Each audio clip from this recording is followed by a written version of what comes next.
Yo, what's going on, yo? So I'm in Panama City, Panama right now. I'm gonna do this quick video for y'all just to give y'all some quick but helpful tips on your visit to Panama, giving you the realities of living in Panama. We are in Uraca Park right now, close to the Cinta Costera. Before we start, hit the like button and hit the subscribe button so I can keep bringing y'all more videos. So this is my 4th time in Panama. I think I've spent overall within those 4 trips maybe about 2 months. So just in Panama City, I haven't gone inside of the country yet, so this video is going to be based off of my experiences in the city of Panama. So the first thing I'll mention is the weather. So if you're planning a trip to Panama and you're using a weather app in the States, you would think it's like crazy hot in Panama City. Just looking at the general weather online, it's usually around like 80 to 90 degrees. And yeah, that seems pretty hot, but in reality, when you're here, it's not that hot. Like, I'm outside right now, it's about 1:30 in the afternoon, and it's pretty good weather. It's pretty decent. I'm not sweating at all or anything like that. If you're directly in the sun though, yeah, it's gonna get type hot. It's gonna get pretty hot. But just general day to day, you know, you could wear shorts, tank tops, whatever, just summer clothes, you know, and not be super hot and sweaty. Panama in general also has seasons, so they have the wet season and the dry season. So the wet season, where it's just, you know, raining almost every day, or it's just really unpredictable when it's gonna rain during the day, that season is from September to February. And, you know, after that, it's pretty much dry, you know, hot every day. From what I've been told, you know, I haven't been here the majority of the year. During the wet season too, it's also really humid. So that's another thing you got to take into account. It could be rainy and humid out, and yeah, that's not fun. I would not recommend coming during the wet season because it's just raining all the time. I came here during one trip around like May, and then another time in September, and you know, it was just so unpredictable with the rain. Like, you always had to bring an umbrella with you, like when you're leaving to go about your day, just in case it might rain, because when it rains super hard. So yeah, I wouldn't recommend coming during the wet season if that matters to you, dealing with rain every other day. Other than that though, it's overall pretty mild, warm weather. Some days it's humid, some days it's not. Okay, so the prices, what's the cost of living, or just in general my experiences with prices in Panama City. So Panama City is one of the most expensive cities in Latin America, so take that into account. The prices are much cheaper than the States, of course. I would say, you know, prices for groceries, transportation, Uber, even rent is, you know, much cheaper than any state in the United States, especially New York. I'm from New York, so yeah, everything is like about 50% of what it would cost in New York. Things are much cheaper, but compared to other countries in Latin America, if you're new to traveling in Latin America, you know, you would be surprised, or you would enjoy the prices in Panama City. You know, you would think like, dang, this is cheap. But you know, if you've been to other countries in Latin America, you'll know that Panama City is on the much more expensive side for things. So for example, Colombia is much cheaper in all aspects than Panama City, much cheaper. And I would assume the other countries in Latin America too is much cheaper, or at least a little cheaper than Panama City. It's like I said, it's known to be one of the most expensive cities in Latin America. So I'm sure other places are beating Panama City in terms of prices for things. So the rent prices, a price for an apartment, of course that varies based off the neighborhood you're in Panama City, and you know how many beds and bathrooms. But the prices that I come across a lot for like a 1-bedroom, sometimes a 2-bedroom in the city area, you know, not too far out of the city, is between like 600 on the low end and like 1,000, you know, average. So yeah, those are the prices, like for like a decent 1-bedroom, 2-bathroom. I mean 1 bedroom, 1 bathroom. And I'm not trying to do a comparison video of other countries in Latin America, but you know, you'll know if you've traveled around Latin America, you'll know that you can find rents much cheaper than that. And the price of transportation, let's say like a Uber to wherever you're trying to go in the city, that is extremely cheap. You know, like $3, $4 Uber rides is super common out here wherever you're trying to go within the city. So yeah, transportation, at least using Uber and the the rideshare apps, it's very cheap. If you take the public transportation, it's even cheaper. Like I'm looking at a bus right now that's across the street from the park that I'm in, and the buses are like 25 cents per ride.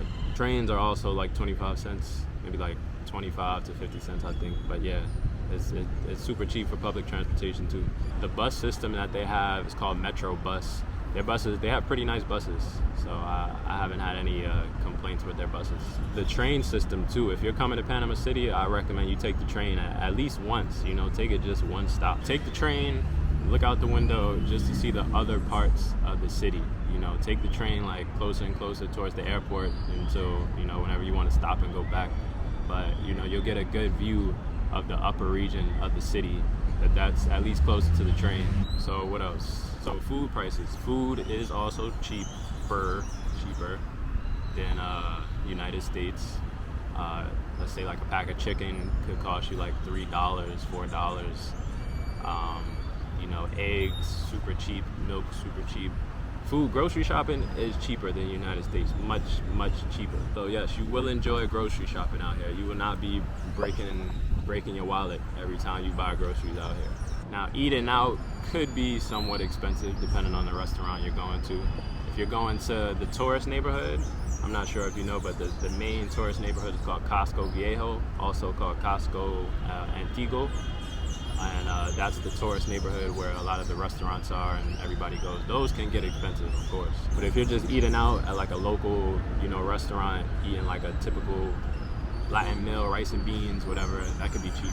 There's a place that I go not too far from me, a Colombian restaurant, rice and beans, typical Spanish food, and my plate is like $4 or $3.90 for a plate of rice, beans, chicken. In terms of the city itself, Panama City, it's not that big of a city. I know when you look at it on the map, it looks, pretty big, a lot to explore, but it's really not like that. Most people, when they visit, they stay in neighborhoods closer to the pier. It's called Cinta Costera. It's like a long strip of land. It's a pier that goes along the coast of Panama City, and most people stay closer to that neighborhood. Like, for example, there's a neighborhood called El Cangrejo. I stayed in that neighborhood, pretty nice neighborhood. But as you get into the northern part of the city, like, closer and closer towards the airport, it becomes less of a city vibe. It becomes just more of like a residential area. And some of those areas, outside of the city, they look kind of, underdeveloped and kind of run down. So I would say it's not much to explore outside of the city area that most people go to. So closer to the Cinta Costera and of course closer to Casco Viejo, you'll get much more of a city vibe. And the farther out you distance yourself from those two areas, it becomes more residential and just normal areas where people live, not much to explore. On a typical day too, depending on what residential area you're staying in, you may not even see a lot of people walking the streets. Like sometimes I'm just walking around and it's just dead, I don't see anyone. And sometimes it's a shock for me, being from New York, where you just always see people outside at any time of the day. And it's just, it's kind of boring sometimes not seeing people in a place that's called a city, It almost reminds me of like a big town, or like a big village, like a city/town. I don't know. Yeah, you just won't get that hustle and bustle vibe of a typical city you may know in the United States. You definitely won't get it if you compare it to New York City. But if you like the more tranquil vibe, the more calm vibes, where you're not running into people everywhere you walk, I definitely recommend it. That's the kind of vibe this place has. Overall, nice city, almost like a big town, not really a city in my opinion, but I have high standards, being from New York. Another important thing that you need to take into account when visiting Panama or potentially living here is the city area is not as developed as you may think. Some of the buildings look run down. You'll come across a lot of, abandoned buildings. Like there's an abandoned, almost looks like abandoned apartment building not far from my accommodation. So, some of the streets are kind of potholy, and you'll see trash everywhere. Well, not everywhere, but depending on where you are, you'll see a lot of trash. it's not really as developed as you might think for it being Panama and it being called Panama City, but it is developed though. It's just not it's not super developed. It's not like a Dubai or Singapore where everything is like, you know, super clean and crisp, but it does have a good level of development, and I'm sure it's, you know, working on making it more of a modernized city, more of a more visually appealing city, at least in terms of the buildings and the roads, the street structures. So yeah, keep that in mind. It's not as developed as you may be assuming in your head. I think you may get bored in Panama City easily also, since the city is kind of small, or at least the enjoyable parts of the city to be in is kind of small. But of course that all depends what you got going on in your life in general. So you could get bored anywhere in the world. But yeah, it's somewhat small of a city. Another very important thing to mention is safety. So I feel very safe in Panama City. I don't feel like I have to watch my back, look out for thieves, stealing stuff, nothing like that in Panama City. So that's a very big bonus Panama City has. They're very big on security. You'll run into a lot of police officers, security guards. So I do appreciate that about Panama City. You can walk around, you know, on your phone and not have to worry about much, depending on where you're at in Panama City. The neighborhoods I'm in haven't had to deal with that. Casco Viejo, you won't have to deal with anything like that. Cinta Costera, you know, the same thing. So in general, it's a much more safer city. And I know in Latin America, safety has always been an issue. So I think Panama City does well and, you know, keeping the safety of the city going. I almost feel too safe. Like I'm kind of bored some days not having to, you know, worry about other people compared to living in New York and other places in Latin America, you know. I feel too safe. It's crazy. But like I said, there's some places here you can easily get to within like 10 to 15 minutes, just walking or taking a car, and you know, that safety aspect will change totally. Okay, and the people of Panama, the Panamanians. So I would say, based off my experiences, and of course this is subjective, you know, this is what I've experienced, Panamanians don't seem too friendly, you know. Like, they don't seem like, you know, too outgoing or sociable to strangers. So yeah, I don't get like a super friendly vibe compared to like other countries in Latin America, and I will compare, you know, at least the people now, just to give you an idea of the friendliness of the Panamanians. They're not too friendly. If you compare the Panamanians, you know, to their next door neighbors, the Colombians, you know, it's no comparison at all. Like the Panamanians are not that friendly, at least the ones that I've come across. I've come across some friendly Panamanians too, so don't get me wrong, but the majority are not that helpful or friendly. And English is not widely spoken here at all, so don't assume that you can get by using your English everywhere you go. In restaurants, you know, and establishments, I'm sure you can, but just out and about, you know, asking for directions and stuff, yeah, I don't run into many English speakers out here. I don't think I've ran into any English speakers since I've been here. The customer service also too is lacking a little, just in terms of the helpfulness from the Panamanians, depending on the business you're in. And it's a lot of Colombians in Panama City too. So, and the experiences I have with the Colombians and the experience I have with Panamanians is just like night and day, like completely opposite experiences. Even though they're both friendly and I've run into Panamanians that are super cool, it's just not as common as you would find in Colombia or Mexico. And I use those countries because I've been to those countries, so I can speak from experience. But yeah, just take that into account. So overall, Panamanians are cool. I've run across a lot of cool, friendly, helpful Panamanians, but it's been few and far between. And I think you're much more likely to find helpfulness and just general kindness in its next door neighbor, Colombia, or just in Latin America in general. You're much more likely to find it somewhere else. And I'm not trying to talk down about the Panamanians, you know, they're cool people, but you know, that's just my experiences, that's just what it is.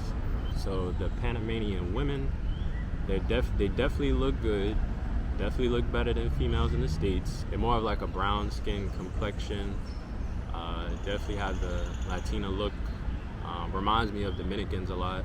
Yeah, so I've come across some friendly ones. I've come across more unfriendly ones, unfriendly Panamanian females. I think they're harder to approach. They're not as friendly to strangers, at least in my experience. so you may have some issues, you know, meeting them out and about. I also think you don't have that foreign perk, that foreign allure that you may have as being a foreign man in their country, that you may have in you know, in Colombia or Brazil or, you know, Mexico. I think you may not have that that perk, like I said, because Panama City is a foreign city. It's a lot of other Latinos here too. Seeing foreigners in Panama City is not as common, so that may not help you as much as it would in other countries. But if you're just asking for directions or general help, majority of the Panamanians that I've ran across have been really helpful.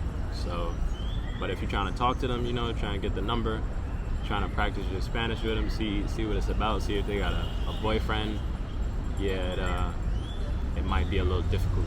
But the odds of you finding, you know, a shorty out here, Panamanian shorty, is much higher than the States, I think. Especially if you know Spanish, it'll be much easier to find you something. And keep in mind too, this is all just my experience, you know. You might have a totally different experience, but overall, being in Panama, I've had more good experiences with the people than I've had bad experiences with people. I like Panama City. I would definitely consider living here, or just have a home base here to travel throughout Latin America, because it's so centrally located and well located. You can bounce around to other countries in South America and Central America. And don't forget to check out the interior of the country. Like I said, I've never been there. I'm planning on going inside of the country to see what's going on. I see, you know, a lot of like amazing waterfalls and wildlife all the time on the internet from Panama. But, you know, keep them prices in mind, as you're not gonna be, you know, saving extreme amounts of money like you would in Colombia or other countries in South America. It is rather expensive. So this is the end of the video. I hope this helped. I can definitely elaborate on each of these subjects that I touched on, but you know, I'm trying to make this quick for y'all, and I'm not trying to be in the park all day. Don't forget to hit the like button, comment a question if you have a comment, hit the subscribe button. If you're not subscribed already, you gotta subscribe. Like, you know, what are you doing? And I'll catch you on the next video.